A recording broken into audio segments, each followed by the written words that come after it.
মুতান সাহেব আসসালামু আলাইকুম সভাপতি জ্ঞান نحمده ونصلي على رسوله الكريم أما بعد قال النبي صلى الله عليه وسلم أول ما يحاسب به العبد يوم القيامة الصلاة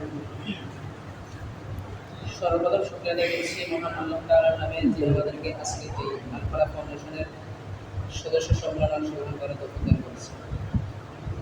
তো আমি আপনাদের সম্মুখে একটা হাদিস বলেছি, নবীজি বলেছেন আউয়ালু মা ইউহাসাবু বিহিল আবদু ইয়াওমাল কিয়ামাতিস সালাহ, কিয়ামতের দিন সর্বপ্রথম নামাজের হিসাবে।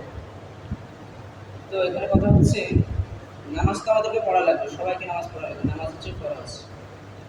আমরা এখন এখানে একটা আল ফালাহ ফাউন্ডেশন, অর্থাৎ অর্থ হচ্ছে কি একটা কল্যাণকামী ফাউন্ডেশন। তো এখন নামাজ একদিক দিয়ে নামাজ ফরজ, অন্য দিক দিয়ে নামাজ একটা কল্যাণ কাজ, ভালো কাজ। এখন আমরা যদি একটা কল্যাণকামী ফাউন্ডেশনের মধ্যে থাকি, বা নিজেরাই যদি ভালোর দিকে না ফিরি, নামাজ কালাম না পড়ি, এরপরে শরীয়তের যে বিধানগুলো আছে ওগুলো যদি আমরা না মানি তাহলে কিন্তু হয় না। এই জন্য আমরা সকলে নিজেরাও নামাজ পড়বো, অন্যদেরকেও নামাজের দিকে ধাবিত করবো।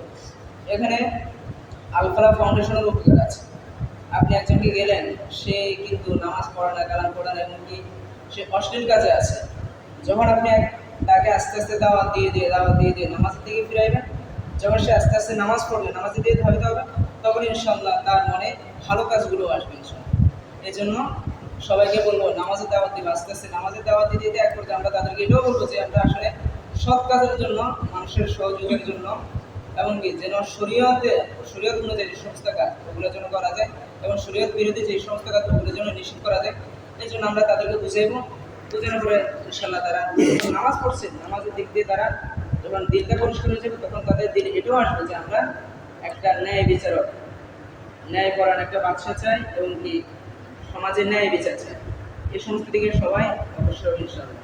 এই জন্য আমরা সকলে নামাজের প্রসার করবো, এবং আমরা সবাইকে আল ফালাহ ফাউন্ডেশনের দাওয়াতটা পৌঁছে দিব।